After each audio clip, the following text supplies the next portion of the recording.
Buenas noches, mucho gusto. Mi nombre es Luis Alfredo Berné Martínez. Soy fellow de primer año de la Universidad Simón Bolívar, de la ciudad de Barranquilla.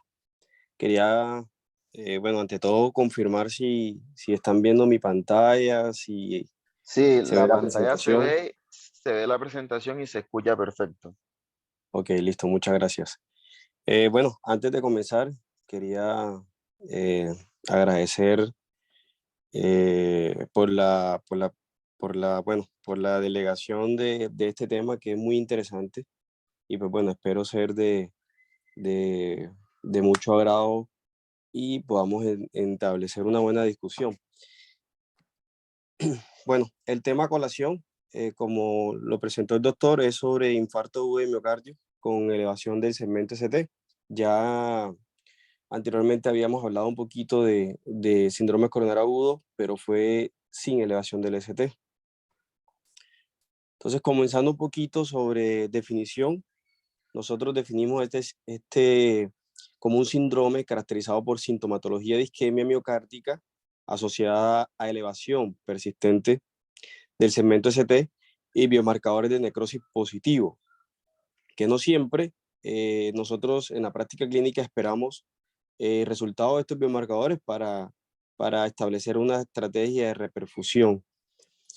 Eh, esa elevación persistente del segmento ST del punto J es de al menos en dos derivadas contiguas y que sean por lo menos mayores de 1 milímetro, pero en unas situaciones especiales, sobre todo en las derivadas B2 y D3, va a depender del género de la persona. Es decir, si nosotros estamos frente a un hombre, ya sea mayor de 40 o menor de 40, ya esa elevación no va a ser mayor de 1 milímetro, sino que va a tener las siguientes características. Si es una mujer, en B2 y B3 debe ser mayor de 1,5 milímetros. Si es un hombre, va a depender la edad. Si es mayor de 40 años, esa elevación debe ser más de 2 milímetros en B2 y B3. Y si es menor de 40 años, esa elevación debe ser mayor de 2,5 milímetros. Repito, más de 1 milímetro en cualquier derivada, pero en derivadas contiguas. Pero en B2 y B3 va a depender si es hombre o mujer. Si es hombre mayor de 40, debe ser más de 2 milímetros. Si es hombre menor de 40, más de 2,5 milímetros. Y si es mujer, más de 1,5 milímetros.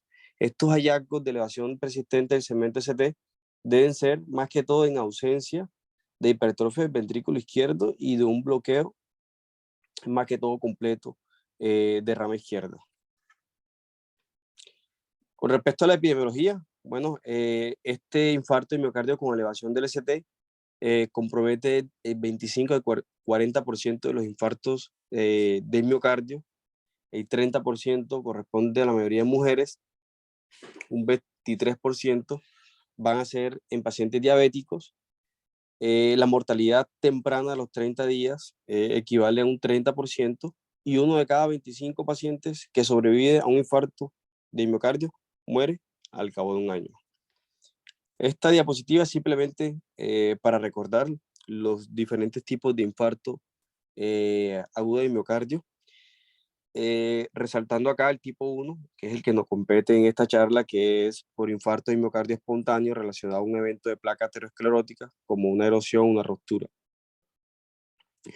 Entonces, entrando aquí, de lleno un poquito nuevamente, los síndromes coronarios agudos, nosotros los clasificamos en síndromes coronarios agudos con elevación del segmento ST, síndromes coronarios agudos sin elevación del segmento ST, donde generalmente encontramos a la angina inestable.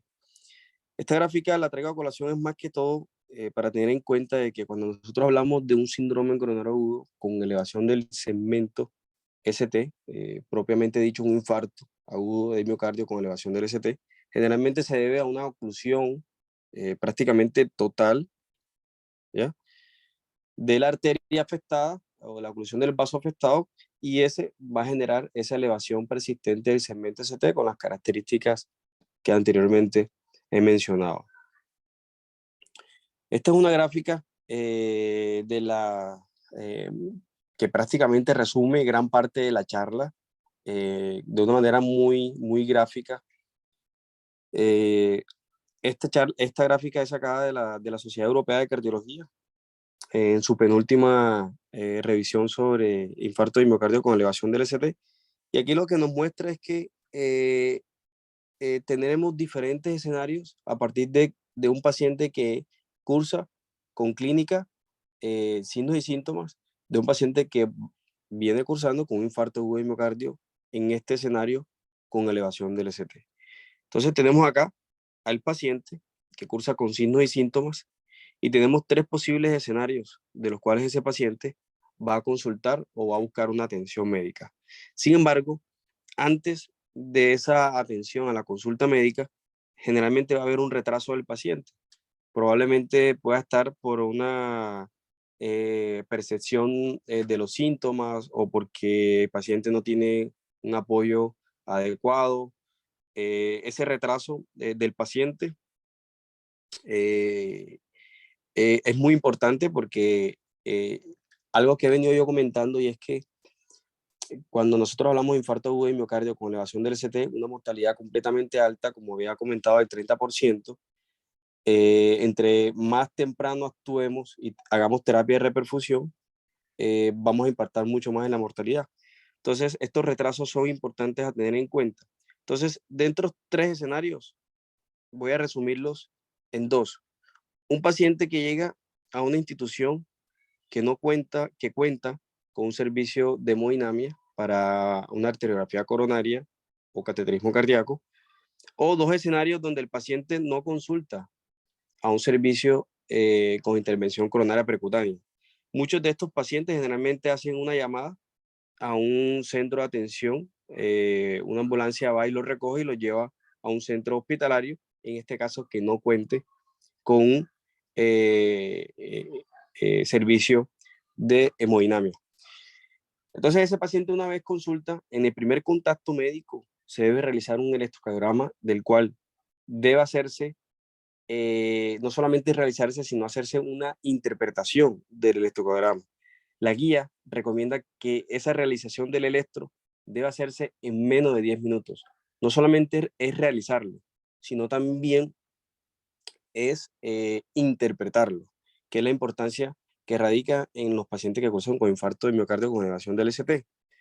Entonces, ese paciente que asiste o consulta o busca una atención médica que va a llegar a un centro hospitalario que no cuenta con un servicio de hemodinamia, ese paciente, la primera pregunta luego de hacer el electrocardiograma es, ¿qué tiempo tenemos nosotros para que ese paciente pueda ser sometido a una intervención coronaria percutánea? Si ese paciente que llegó a una institución que no cuenta con hemodinamia, pero que realizarle o trasladarlo a un servicio que sí cuente con hemodinamia para un cateterismo cardíaco, demora más de 120 minutos, entonces nosotros optamos por una estrategia de reperfusión farmacológica que es la fibrinólisis. Y esa estrategia debe hacerse tan pronto como sea posible en menos de 10 minutos. Y cuando yo me refiero a que ese paciente que llega a un servicio que no cuenta con hemodinamia y que ese servicio de hemodinamia demora más de 120 minutos, esto es lo que nosotros llamamos periodo de puerta balón. No es que el paciente vaya a llegar al servicio en menos de 120 minutos, es que el paciente esté sentado en el servicio de hemodinamia y le puedan pasar la arteriografía en menos de 120 minutos. No es llevarlo, ¿de acuerdo? Pero si ese paciente si ese paciente pues cuenta o ingresa, ese paciente que llegó a un servicio que no tiene hemodinamia, pero que trasladarlo a un centro de referencia donde sí cuente con hemodinamia y le pueden hacer el cateterismo en menos de 120 minutos, entonces ese paciente debe ser trasladado para una intervención coronaria percutánea y debe ser por lo menos en menos de 90 minutos para dar una repercusión óptima. Y el otro escenario, pues es un poco más entendible y es que ese paciente que cursa con signos y síntomas llega a un centro con intervención coronaria percutánea. En menos de 10 minutos se realiza el electrocardiograma, se interpreta, se identifica el IAN con ST, no es necesario esperar las troponinas, se lleva a intervención coronaria percutánea primaria, y en este escenario que llegó a un centro con hemodinamia, debe hacerse, son mucho más estrictos en la guía y debe hacerse en menos de 60 minutos. Quiero aclarar que este paciente, cuando consulta o busca la atención médica, apenas el médico lo identifica, eso se le llama primer contacto médico, y ahí es donde empiezan a contar los minutos, porque el paciente puede tener 1 hora, 2 horas, 3 horas, 4 horas, 5 o más de síntomas, pero el tiempo que nosotros calculamos de 120 minutos es a partir del primer contacto médico y no desde el tiempo que lleva los síntomas. Entonces acá tenemos el mismo algoritmo representado de otra manera. Entonces tenemos el reloj de la estrategia.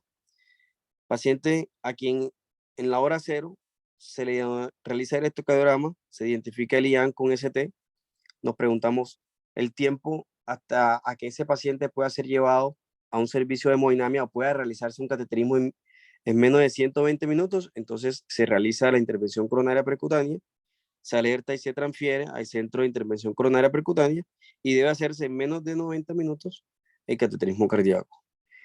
Si el tiempo para realizar el cateterismo cardíaco de ese paciente que identificamos con IAN con ST es mayor de 120 minutos, entonces optamos por una estrategia de fibrinolisis, la cual debe hacerse un periodo de menos de 10 minutos y posteriormente debe ser trasladado a un centro con intervención coronaria percutánea, que ya no necesariamente debe hacerse inmediatamente, aunque hay algunos escenarios especiales donde sí se puede hacer, pero ese paciente a quien se realizó la trombolisis, uno va a preguntarse, ¿cumple con criterios de reperfusión?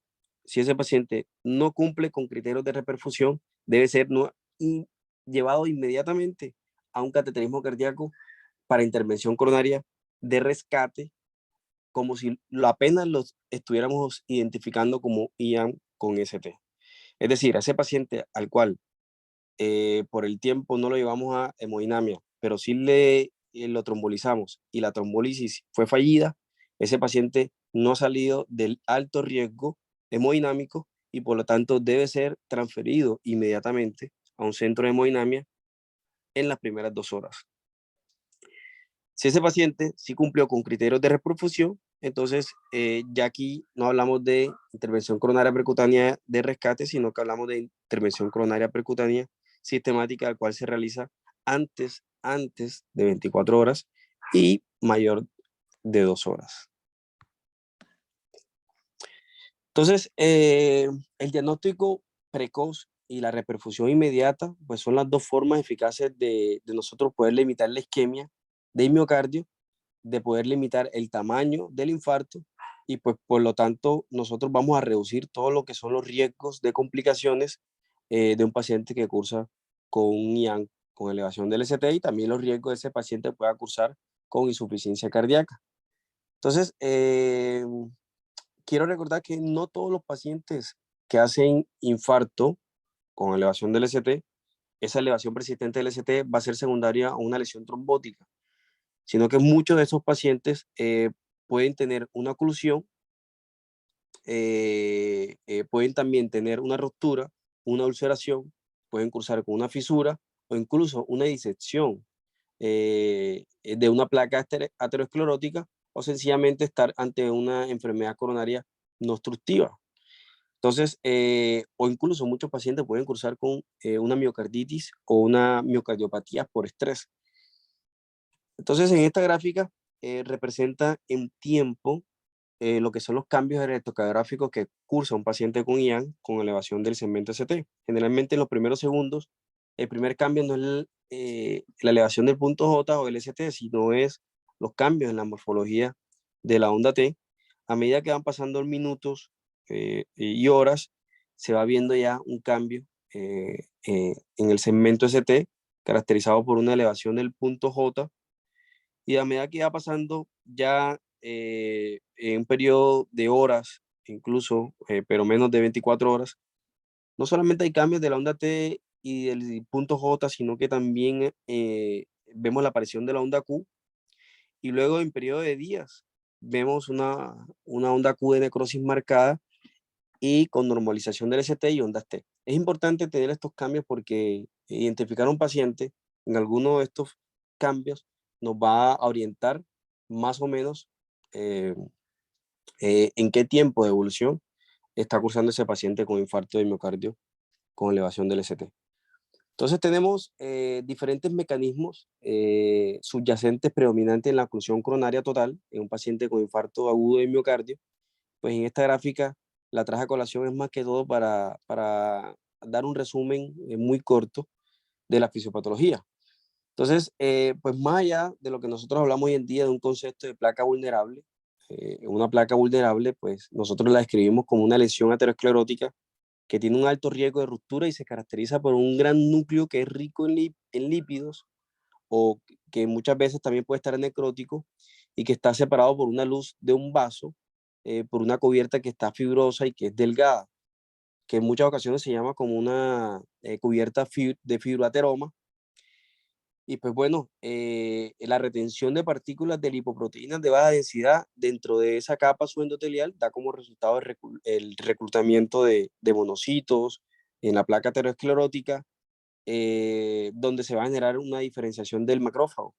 Entonces, toda esa inflamación va a generar desestabilización, va a generar inflamación, va a haber acúmulos de componentes trombóticos, toda una cascada inflamatoria que lo que va llevando al final es a una debilitada placa eh, eh, que va a conllevar a una placa muy vulnerable eh, que conlleva acúmulos de plaquetas y eso puede generar un coágulo muy rígido que va a generar la lesión trombótica.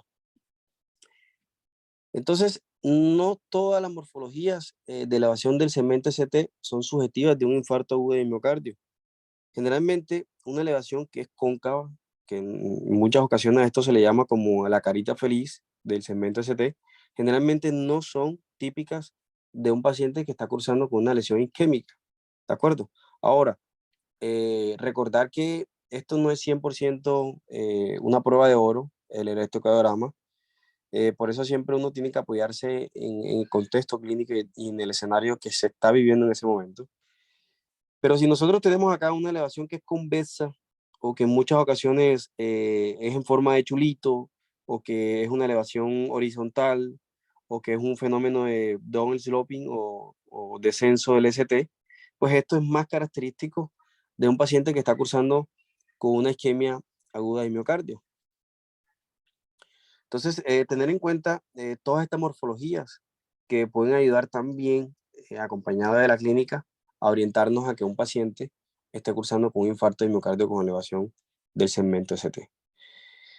Entonces, es muy importante el electrocardiograma para definir un paciente que está cursando con infarto agudo de miocardio. Sigue siendo una herramienta crucial en la identificación pues, y en el tratamiento de estos pacientes, una identificación que puede ser temprana, que puede ser precisa, que si hacemos una buena interpretación podamos tener un buen rendimiento diagnóstico eh, y pues nos puede orientar a una estrategia. Entonces, eh, en esta revisión de New England, comentan un poquito de esa lesión que nosotros evidenciamos en el electrocardiograma y su correlación clínica con la del vaso culpable. Entonces, nosotros tenemos que en el vaso culpable, en un infarto agudo de miocardio inferior, puede ser generalmente la arteria coronaria en un 80% de los casos, o incluso puede ser la arteria circunfleja izquierda. Entonces, es importante que cuando nosotros tengamos esa elevación del segmento ST, identifiquemos dos derivadas, la derivada de 3 y la derivada de 2. Entonces, una mayor elevación del segmento ST en la derivada de 3 que en D2 y una depresión generalmente de segmento ST de 1 milímetro en la derivada de 1 o ABL sugieren más que todo un compromiso de la arteria coronaria derecha en lugar de una arteria circunfleja. Entonces, esa elevación del segmento ST en la derivada de 3, generalmente que es mayor en D2, en presencia de un infarto, pues afecta la coronaria derecha, generalmente porque el vector del segmento ST está dirigido hacia la derecha, es decir, hacia la derivada de 3. Entonces, este hallazgo es muy importante porque, miren, tiene una sensibilidad del 90% y una especificidad del 71% con un valor predictivo positivo del 94% y negativo del 70%. O sea, encontrarlo generalmente nos da una alta probabilidad de que esos hallazgos estén muy relacionados con compromiso de la arteria coronaria derecha. Sin embargo, si no encontramos esa elevación de D3 mayor que D2 y encontramos una elevación del segmento S3, o sea, encontramos una elevación en cara inferior, pero D3 no es mayor que D2, es decir, puede ser igual o incluso D2 puede ser mayor de D3. Y que además de eso, encontramos la elevación en D1, ABL, o inclusive puede llegar hasta B5 y B6. Entonces, aquí en este escenario, que puede estar acompañado de una depresión de B1, B2 y B3, estamos ante un compromiso como vaso culpable de la arteria circunfleja, sensibilidad de 81% y una especificidad de 96% y un valor predictivo positivo y negativo mayor del 90%. Es decir, encontrar estos hallazgos son muy subjetivos de un paciente que está cursando con compromiso ya sea de la coronaria derecha o ya sea un compromiso de la coronaria izquierda, de la circunfleja en este caso. Tenemos también infarto de miocardio en pared anterior. Nosotros generalmente evidenciamos una elevación del segmento ST en 3 derivadas, B1, B2 y B3. Esto generalmente indica una oclusión de la arteria coronaria derecha descendente, perdón, coronaria descendente anterior izquierda. Entonces, esa elevación del ST en estas 3 derivaciones, y si la vemos además en la derivación ABL, en asociación con una depresión del segmento ST de más de 1 milímetro en la derivación de ADF, pues indica generalmente un compromiso proximal de la arteria descendente anterior. Pero si esa elevación de B1 es muy alta, mayor de 2.5 milímetros, y si encontramos además de eso un platón de bloqueo de rama derecha con onda Q, miren, compromiso proximal de la arteria descendente con una sensibilidad que es bajita, pero una especificidad y un valor positivo bastante alto que nos orienta a una lesión que generalmente es proximal. En otro caso, si tenemos, además de la elevación de segmento ST en las derivaciones B1, B2 y B3, sin una depresión que es significativa del ST en la cara inferior, como lo estamos viendo acá, ¿sí? Una elevación que no es significativa en la cara inferior, nosotros entonces estamos hablando de un compromiso de la arteria descendente anterior izquierda después del origen de la primera diagonal. Y si vemos la elevación de B1, B2, B3 con elevación en las derivadas inferiores, como vemos acá, entonces esto sugiere una oclusión de la arteria descendente anterior izquierda distal al origen de la primera rama diagonal. Y miren la sensibilidad con especificidad que no es muy alta, con un valor predictivo que tampoco es muy alto, ¿de acuerdo? Esto que traigo acá es un electrocardiograma de la vida real. Vemos aquí que hay una elevación del segmento ST en cara inferior de 2, D3 y ABF, y vemos que la elevación de D3 es mayor que la elevación de D2, pero que además de eso hay un infradesnivel en D1 y ABL, que esto lo hace muy subjetivo de un compromiso de la arteria coronaria derecha. Miren este paciente, que es el mismo paciente, pero que no se utilizó una estrategia de reperfusión adecuada, no habían los implementos en ese momento, y miren cómo se generan los cambios y todos los compromisos. En muchas ocasiones podemos tener una depresión difusa del segmento ST, mírenlo ahí señalada, con una elevación del segmento ST en ABR y B1, y esto es muy subjetivo de un paciente que está cursando con una lesión del tronco como vaso culpable. Importante tener en cuenta que el infarto de miocardio del ventrículo derecho siempre se asocia a una oclusión del segmento proximal de la arteria coronaria derecha y que un signo electrocardiográfico más sensible del infarto del ventrículo derecho es cuando nosotros evidenciamos una elevación del segmento ST de más de 1 milímetro en B4R con una onda T vertical en esta derivación. ¿Cómo nosotros utilizamos las derivadas derechas? Son las mismas derivadas izquierdas, pero colocadas en el paciente del lado derecho. Entonces, si vemos una elevación de 1 milímetro en B4R, del lado derecho, ya nosotros podemos considerar que ese infarto que está en la cara inferior tiene compromiso del ventrículo derecho. Pero también nosotros podemos identificar ese paciente que tiene un infradesnivel, o sea, infradesnivel en B1, B2 y B3, puede ser una imagen espejo de un infarto posterior o posterior inferior. Entonces, tenemos que aplicar las derivadas posteriores y esas derivadas posteriores se deben colocar el paciente en decúbito prono y coger las chupas de B5, B6, perdón, B4, B5 y B6 y colocarla como B7, B8 y B9. Y si vemos una elevación de más de 0.5 milímetros, ya consideramos este paciente como un infarto con elevación del ST.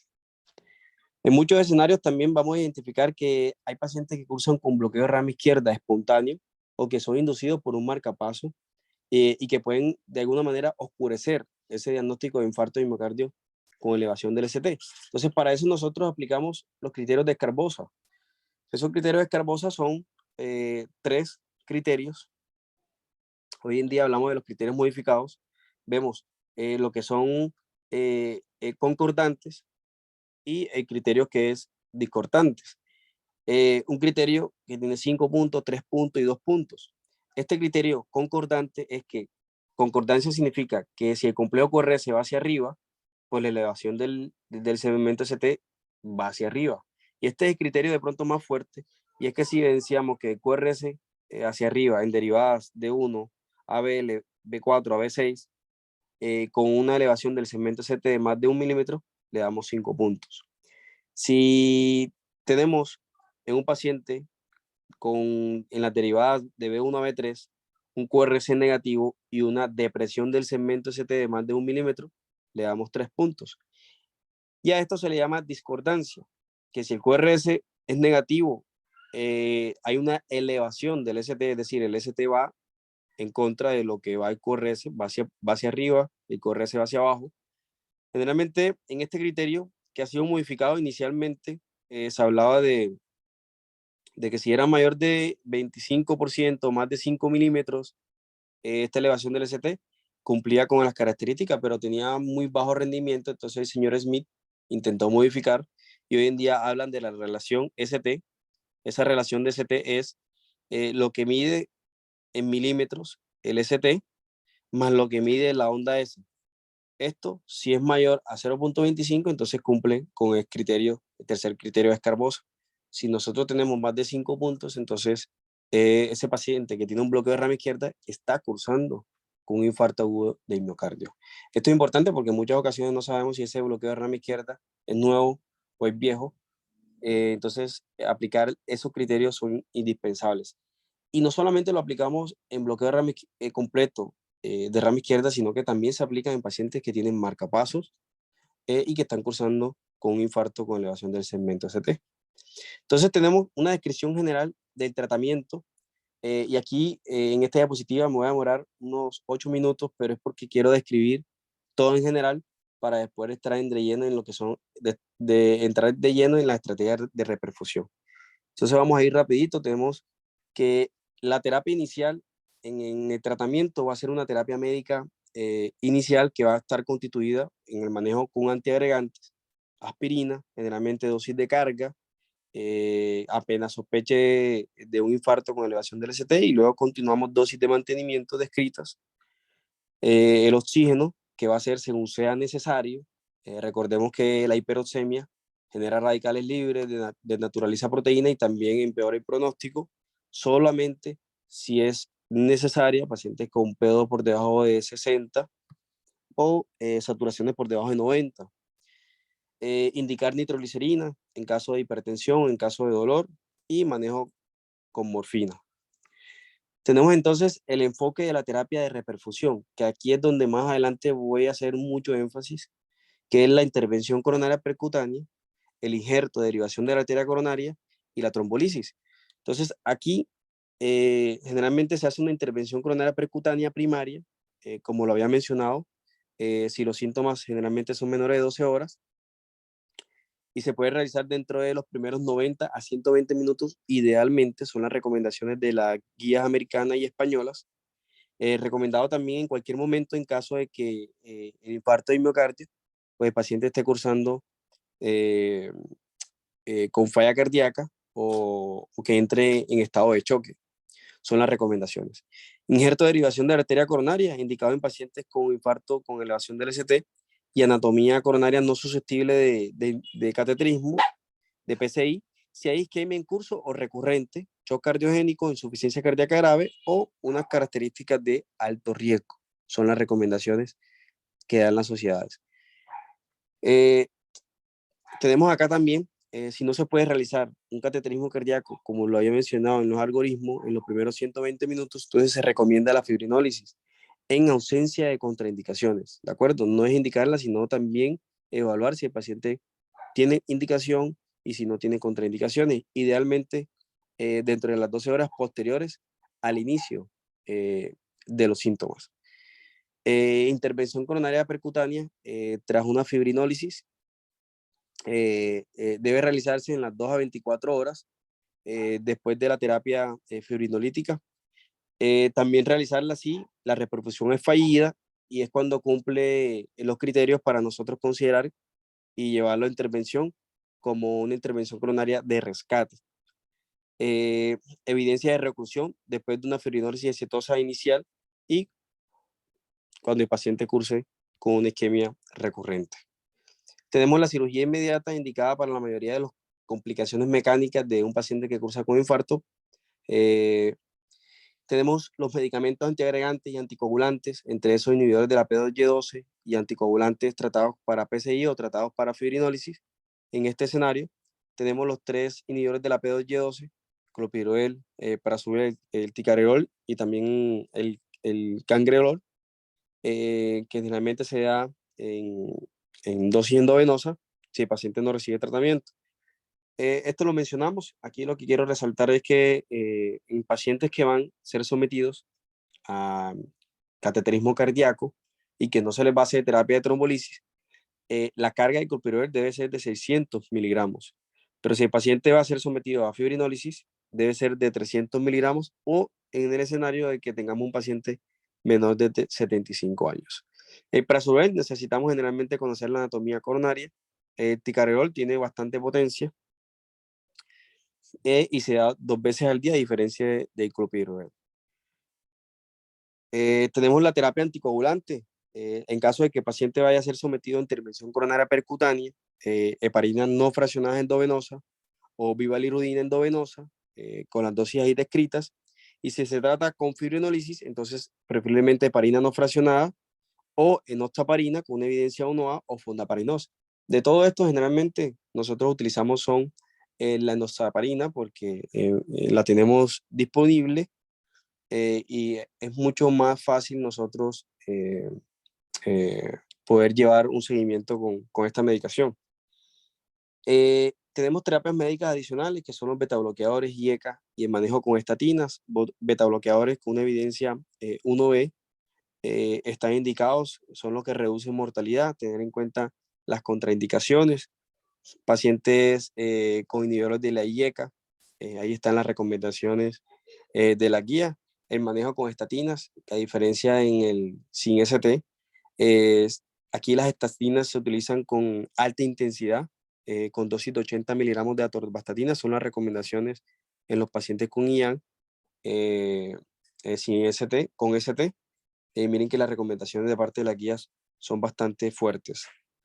Y al final hacemos un seguimiento de rehabilitación cardíaca, un control de la fracción de eyección, un control de los factores de riesgo y tener en cuenta también la inmunización, porque mucho se ha documentado, por lo menos en la vacuna de influenza, que está asociada a un alto riesgo de producir un infarto agudo de miocardio.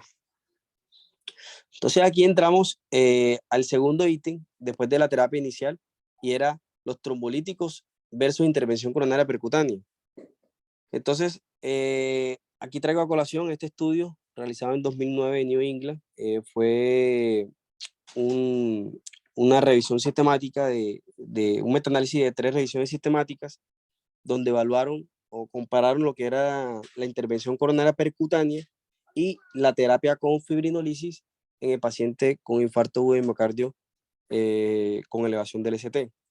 Entonces, de este lado tenemos los diferentes estudios y tenemos aquellos pacientes que los resultados a favor de la intervención coronaria percutánea y de este lado a favor de la fibrinólisis. Si vemos ahí, algunos cruzan, otros no, pero el resultado final es que la intervención coronaria percutánea, en comparación con la terapia fibrinolítica, pues se asoció con reducciones a corto plazo, con la mortalidad, más que todo con el reinfarto y el accidente cerebrovascular, en pacientes que cursan con un IAN con elevación del ST. Entonces, la intervención coronaria percutánea primaria, pues generalmente se asocia con reducciones a largo plazo con esta mortalidad. Acá tenemos en ese contexto de pacientes de trombolisis versus intervención coronaria percutánea, entonces tenemos esta revisión sistemática que evaluaba la efectividad de la angioplastia primaria en comparación con la trombolisis y su relación con respecto al tiempo. Esto fue un ensayo, una revisión sistemática generalmente de 22 ensayos aleatorizados. Fueron una muestra de más de 7.000 pacientes. Aquí lo que evaluaron por medio de un metaanálisis bayesiano, compararon la mortalidad, compararon de acuerdo a los tiempos.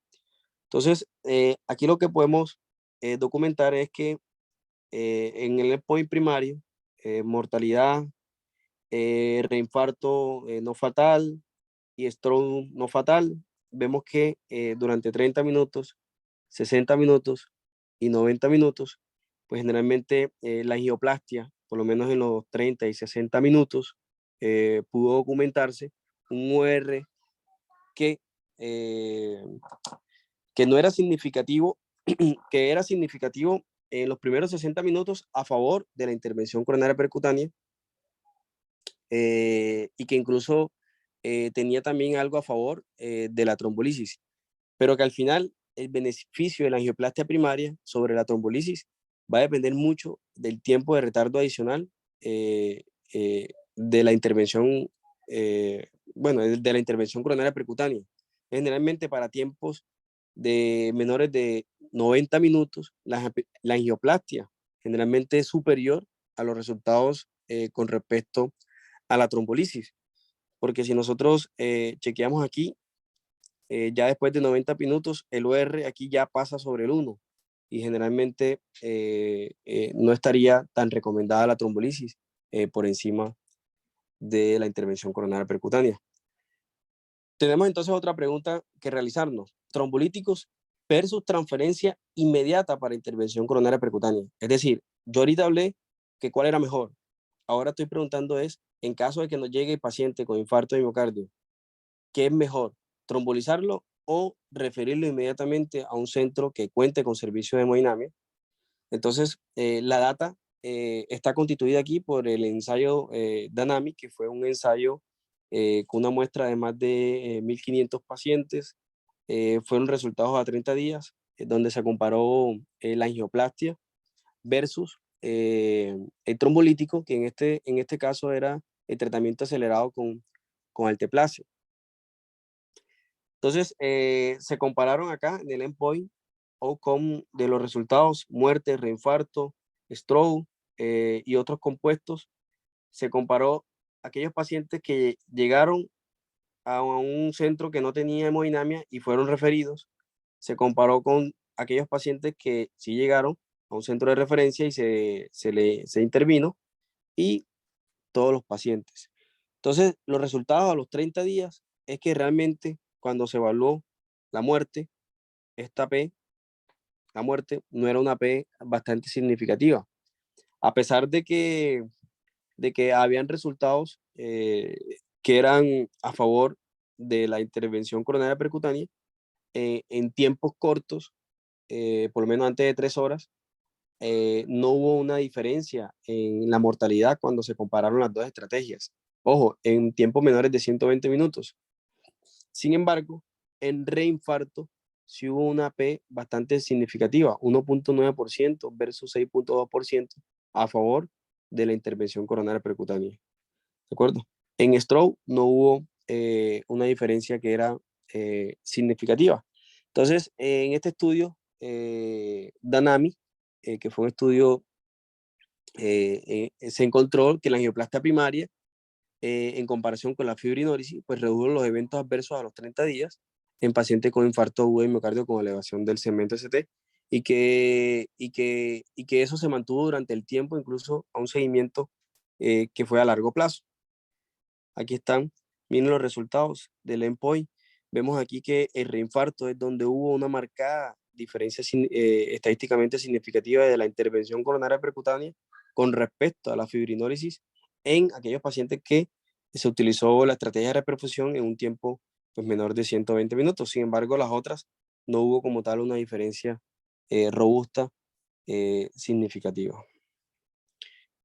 Tenemos el estudio BRAC, que fue un estudio que fue basado, esto es más que todo sí, es un ensayo aleatorizado de resultados a largo plazo de pacientes con infarto agudo de miocardio que se presentan en hospitales sin laboratorio de cateterismo y fueron aleatorizados para trombolisis inmediata o un transporte interhospitalario para intervención coronaria percutánea primaria. Fue un estudio diseñado a 5 años, fueron más de 850 pacientes, edades hasta 90 años. Entonces, en este estudio, cuando se comparó trombolisis e intervención coronaria percutánea, pues no hubo con respecto a la mortalidad, no fue significativa. Con respecto al infarto de miocardio, a la recurrencia del infarto de miocardio, también fue significativa a favor de la intervención coronaria percutánea. El ISTUM no fue significativo y el criterio de valoración combinado eh, eh, de muerte, infarto de miocardio, accidente cerebrovascular, fue, miremos acá, 40% para intervención coronaria percutánea y 53% con una P que era bastante significativa. Aquí vemos los mismos resultados de mortalidad. Vemos aquí que el reinfarto, una P que era bastante significativa. Y vemos acá en otro gráfico representado cómo era esa diferencia.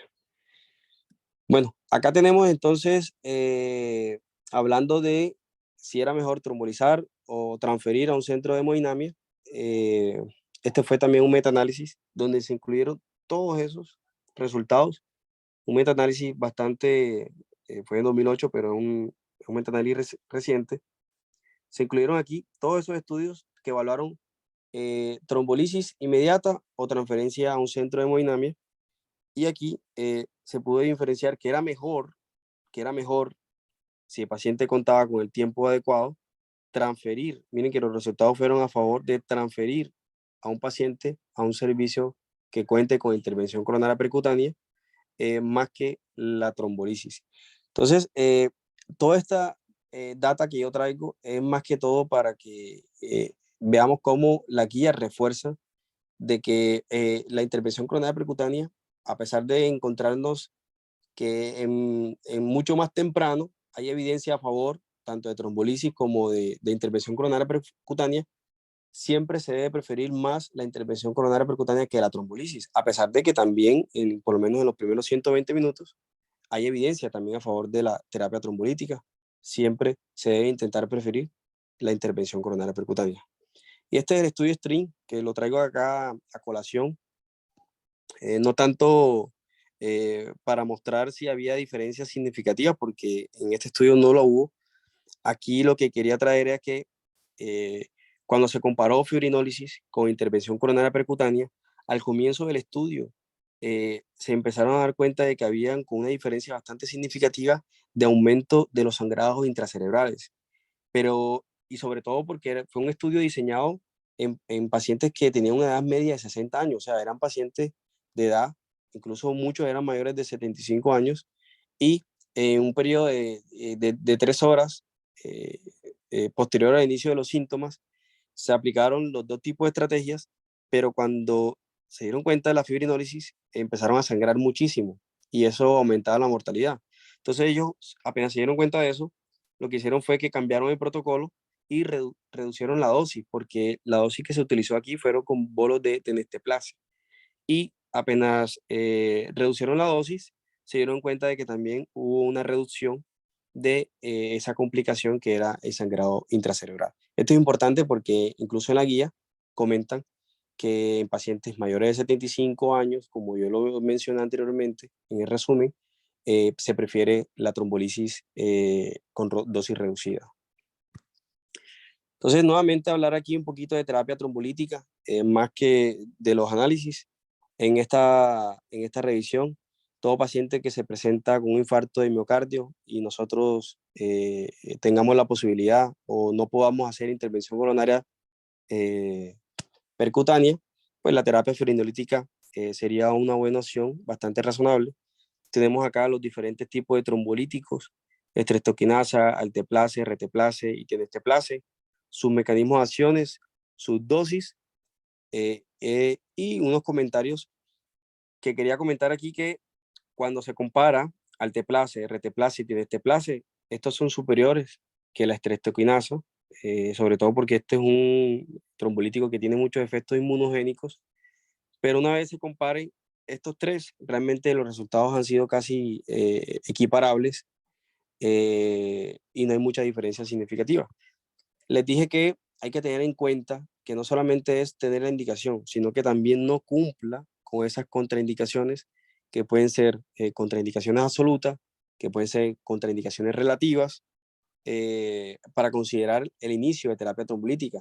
Y si a pesar de que el paciente no llega a un centro con servicio de hemodinamia y que transferirlo demore más de 120 minutos, ese paciente se puede indicar la terapia trombolítica, pero si está contraindicada, entonces debemos insistir en la intervención coronaria percutánea. Eh, todo esto, bueno, este es el estudio Gusto, que es el estudio que comparó, más que todo, ya había dicho que reteplase y alteplase por encima de estreptoquinasa, pero en este estudio Gusto comparó más que todo era el reteplase con el alteplase en pacientes con infarto agudo de miocardio. Fue un estudio con una muestra bastante importante, más de 15.000 pacientes en los que fueron sometidos a los dos tipos de intervención. Se pudo documentar que la mortalidad a 30 días fue bastante equiparable, que las tasas de accidente cerebrovascular también, que las de reinfarto fueron también muy parejas, eh, y que la isquemia recurrente también. O sea, las conclusiones de este estudio es que cuando se comparó la infusión acelerada de alteplase con reteplase, eh, aunque hubo diferencia en la administración porque fue mucho más fácil para el reteplase cuando se administra con el alteplase, pues no se proporcionó ningún beneficio en la supervivencia, como vemos acá, que fue casi prácticamente los mismos resultados en la mortalidad eh, en, con respecto al infarto agudo de miocardio. Bueno, aquí tenemos entonces mencionado que la anticoagulación también hace parte de una piedra angular en el tratamiento del infarto agudo de miocardio y las opciones disponibles incluyen heparinas no fraccionadas, enoxaparina, fondaparinos, vivalirudina, ¿de acuerdo? Ahí están los diferentes mecanismos de acción. Eh, Generalmente la enoxaparina, pues es una heparina de bajo peso molecular, pues, y que es derivada de la heparina no fraccionada. Es menos probable que sea una proteínas plasmáticas y pues tiene una farmacocinética pues mucho más predecible. Por eso la hace de pronto un medicamento que en la práctica médica lo utilicemos con mucho más frecuencia que los otros. Eh, Sin embargo, bueno, hay beneficios a favor y otros no tan a favor. Bueno, aquí están las recomendaciones con los diferentes tipos de anticoagulantes, la mayoría con indicación 1, como es la heparina no fraccionada, La Sociedad Europea le da a la enoxaparina una recomendación 2A, al fundaparinós una recomendación 3, y a la bivalirudina, sobre todo endovenosa, también le dan recomendaciones. Bueno, aquí quería comentar, cuando se comparó la terapia anticoagulante en diferentes ensayos, pues en diferentes ensayos, sobre todo en uno de ellos que era el Oasis, eh, en pacientes con infarto agudo de miocardio, que fueron muchos de estos aleatorizados, se encontró que el fondaparinol no era inferior a la enoxaparina en la disminución de riesgo de eventos isquémicos, sobre todo a los 9 días. Que la bivalirudina, que es un análogo generalmente sintético, que es un inhibidor directo de la trombina, generalmente es lo que hace es que impide la conversión de fibrinógeno a fibrina. Y a diferencia de los otros anticoagulantes, su acción no depende de cofactores plasmáticos para la inhibición de la trombina, más que todo. Entonces, la bilirubina se ha estudiado pues en muchos ensayos aleatorizados, ahí mencionados. Eh, Generalmente, muchos de estos ensayos que compararon pacientes con intervención coronaria percutánea y que fueron manejados con bivalirudina, sobre todo en el ensayo Horizonte, que fue donde uno de los ensayos que tenía una mayor muestra. Aquí, cuando se comparó a los 30 días, el grupo de bivalirudina tuvo una tasa de significativamente menor de eventos clínicos adversos, eh, generalmente debido a una menor tasa de hemorragia, pero con una tasa similar de eventos cardiovasculares adversos mayores. Entonces, curiosamente, con la bilirrubina se observó más que todo una trombosis aguda del stent comparado con los otros anticoagulantes. Entramos a un escenario también bastante importante, que es qué hacer en ese paciente con infarto de miocardio y que está cursando con choque cardiogénico, porque es que este generalmente es un síndrome clínico que es multifactorial, que es muy complejo, que se desarrolla de forma continua, que es progresivo, que tiene muchas causas y que influye mucho su variabilidad fenotípica. Entonces, sus diversas presentaciones, su comportamiento hemodinámico, su gravedad, nos pone a pensar el tipo de estrategia que nosotros vamos a utilizar con respecto a la perfusión, a las estrategias de perfusión. Entonces, en esta revisión bastante actualizada de la Sociedad Europea, ellos comentan aquí que a pesar de que las etiologías varían ampliamente, la fisiopatología de choque comprende muchos componentes de cuales uno tiene que evaluar lo que es el insulto cardíaco, evaluar las alteraciones hemodinámicas, la disfunción microvascular, el síndrome de respuesta inflamatoria sistémica, la falla multiorgánica. Entonces, este síndrome generalmente de respuesta inflamatoria sistémica puede afectar significativamente lo que es la respuesta a lo que es la aspirina, y por varias alternativas, generalmente de activación plaquetaria, porque hay mucha hiperproducción de trombosano A2. Entonces, todo esto va a generar unos efectos fisiopatológicos que va a interrumpir que de pronto esos medicamentos antiagregantes que nosotros utilizamos y anticoagulantes no tengan un adecuado efecto. Además, la perfusión tisular alterada, la disfunción orgánica, incluida lo que es la lesión hepática, la lesión renal, pues van a inducir alteraciones farmacocinéticas y farmacodinámicas, que al final son imprescindibles para lo que es el efecto de los medicamentos antitrombóticos. Entonces, tener en cuenta que el choque cardiogénico es la principal causa de mortalidad en pacientes con síndrome coronario agudo, que tiene una mortalidad hoy en día importante, que alcanza hasta un 50%, y que el 7 al 10% de estos pacientes con síndrome coronario agudo se complican con un choque cardiogénico. Me refiero a síndrome coronario agudo con elevación del del segmento ST. Entonces, hay varias cuestiones claves específicas en el tratamiento de este tipo de pacientes. Realmente no hay ensayos controlados, aleatorizados, definitivos, con una potencia que puedan evaluar los diferentes tipos de tratamiento antitrombótico y las diferentes tipos de estrategias, tanto intervención coronaria percutánea, estrategia fibrinolítica.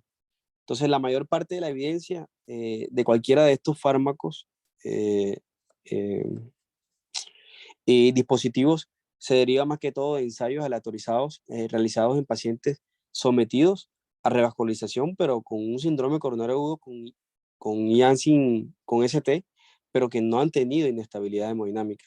Entonces, la mayoría de estos resultados hoy en día se están extrapolando. Entonces, la mayoría de los pacientes con infarto y choque al ingreso, pues deben recibir el tratamiento antiagregante plaquetario doble de acuerdo a las recomendaciones de las guías. No existen hoy en día ensayos específicos, como se lo he venido comentando. En estos pacientes que están choqueados, que están en ventilación mecánica, muchos de ellos no pueden masticar, obviamente, y están sedados. No pueden tomar la aspirina, no se puede administrar por vía oral. Entonces, esa aspirina se debe administrar, pues ya sea de manera intravenosa, ya sea masticada, machucada, pero de una manera se debe, a pesar de todo lo que he comentado, indicar el tratamiento. Con respecto a los inhibidores de la P2Y12, también en este escenario, pues tampoco hay unas recomendaciones específicas para su uso. También en pacientes con choque cardiogénico se deben administrar, a pesar de que haya una hipoperfusión global y que haya una alteración de la absorción y que haya una alteración del metabolismo de los profármacos, pues la recomendación es que tenemos que darlo no contamos actualmente con alternativas, ¿de acuerdo? Sin embargo, eh, sí, más adelante voy a comentar una data que hay importante para mencionar, pero me adelanto diciendo de que con respecto al cangreol, hoy en día se está hablando mucho de él sobre como inhibidor de la P2Y12 en el tratamiento de este paciente que ursa con choque, porque se ha demostrado una seguridad, sobre todo cuando se proporciona de manera endovenosa en uno de estos ensayos que es el Champion, pues el cangreol redujo los eventos trombóticos periprocedimiento de manera similar cuando se combinaron con otros inhibidores de la P2Y12. Y en el contexto de este paciente con choque, también tuvo algunos resultados que eran bastante importantes a tener en cuenta, pero repito, no hay ensayos hoy en día dirigidos, ¿de acuerdo? Tenemos entonces, dentro de esta evidencia, tenemos el ensayo SHOCK, que es un ensayo eh, de más o menos 302 pacientes, fue realizado en New England, es un ensayo bastante viejito, pero aquí, en este ensayo, que prácticamente evaluó las estrategias en pacientes que cursan con shock e infarto agudo de miocardio, lo que era la revascularización temprana versus la estabilización médica inicial con revascularización tardía después de 54 horas. Y aquí lo que se pudo demostrar con una P que era bastante significativa es que había una disminución de la mortalidad general a los 6 meses eh, de 50.3% comparado con 63.3% con una P que era bastante significativa. ¿De acuerdo? Entonces, en este ensayo, ensayo SHOCK, pues se asoció con una reducción significativa de esa mortalidad, que incluso al seguimiento a largo plazo también tenía un efecto en la mortalidad y en la revascularización exitosa. Tenemos también el CULPRI, que es un ensayo que prácticamente evaluó también con una muestra de más de 700 pacientes de infarto de miocardio, pacientes que cursaban con shock cardiogénico. En este ensayo,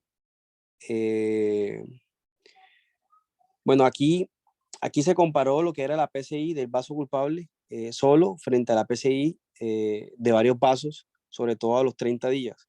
Y aquí se pudo documentar con una P bastante significativa. ¿Dónde está una P? Sí. El criterio principal, que era eh, el endpoint primario, con una P bastante significativa, el 45.9% del vaso culpable comparado con el 54.4%, o sea, hubo una reducción más hacia el vaso culpable con una P que era bastante significativa. Sin embargo, lo que era rehospitalización por insuficiencia cardíaca, otros endpoints ya secundarios no eran tan significativos. En el ictus tampoco fue una diferencia significativa y el sangrado sí hubo algo de diferencias significativas. Entonces, en este ensayo, pues las conclusiones es que la estrategia solo para la lesión culpable en comparación con la intervención coronaria percutánea de múltiples vasos, pues dio como resultado una reducción significativa en la mortalidad a los 30 días. Aquí vemos en el endpoint primario como la lesión del vaso culpable eh, hubo una reducción significativa comparada con la lesión multivaso. Entonces, los pacientes con choque cardiogénico requieren un manejo estricto de las terapias antitrombóticas. La mayor parte de la base de la evidencia para cualquiera de estos fármacos se deriva de ensayos aleatorizados realizados entre pacientes sometidos a revascularización por síndrome coronario sin inestabilidad hemodinámica y pues se requieren investigaciones adicionales, incluidas nuevas terapias antitrombóticas o régimen antitrombótico. Y por último, entonces tengo otro escenario que es la revascularización completa o solo del vaso culpable. Entonces, traigo acá a colación esta revisión donde comparan lo que es revascularización completa versus incompleta. Esto es una revisión de múltiples estudios donde han demostrado más que todo una mayor supervivencia y un mayor libertad a lo que son los eventos cardiovasculares adversos después de una revascularización completa que después de una revascularización incompleta, sobre todo en pacientes con enfermedad multivaso. Entonces, voy a adelantarme acá. Aquí yo hablo un poquito, bueno, aquí menciono de lo que es los resultados del ensayo COMPLE, que, bueno, aquí se evaluaron más de 60 estudios, que incluyeron un total, imagínense, más de 250.000 pacientes, donde la mayoría de estos ensayos encontraron una fuerte asociación entre la lesión del vaso culpable y otros resultados. Entonces, el OCON, sobre todo en el estudio COMPLE, que es un estudio bastante grande, que evaluó lo que es la revascularización completa en los pacientes con STEMI. Aquí lo que se pudo buscar cuando se hicieron aleatorización de todos los pacientes, que la tasa compuesta de infarto de miocardio o muerte cardiovascular a los 3 años fue bastante y fue significativamente menor en los pacientes que fueron sometidos a una revascularización completa que en los que fueron sometidos a una revascularización incompleta. Y aquí tenemos otros resultados que vemos aquí, que cuando en todos estos metaanálisis, en todos estos estudios que incluso incluyen el DANAMI, incluyen el PRAC y el CUPRI, cuando evaluaron si era mejor la estrategia completa o era mejor la estrategia solamente de vaso culpable, vieron que los resultados siempre fueron a favor de la estrategia completa, tanto en la revascularización como en los pacientes que se reinfartaron. También tuvo resultados a favor de lo que era la revascularización completa. Entonces, con respecto a la revascularización, lo que podemos dar y recomendar es que se ha asociado con mejores resultados clínicos en la revascularización anatómica, pero hay que tener algunas consideraciones en especiales y también tener en cuenta de que todas las lesiones con una reserva de flujo fraccional menor de 0,8 deben revascularizarse, ¿de acuerdo? Entonces, recomendaciones como revascularización completa debe lograrse cuando sea posible y se prefiere este tipo de abordaje en los pacientes que sean sometidos a intervención coronaria percutánea. Entonces, en resumen, de todas estas recomendaciones sobre la evidencia actual, es que idealmente se debe recomendar la revascularización completa. No necesariamente debe ser en un solo tiempo, en el primer tiempo, pero sí idealmente que sea durante la hospitalización de todas esas lesiones que son severas. Y si no hay lesiones severas, sino intermedias, aplicar una prueba funcional y documente una reserva de flujo fraccional menor de 0,8, también tendría indicación para intervención. Entonces, muchas gracias. Ese era todo sobre el síndrome coronario agudo tipo IAN con elevación del segmento.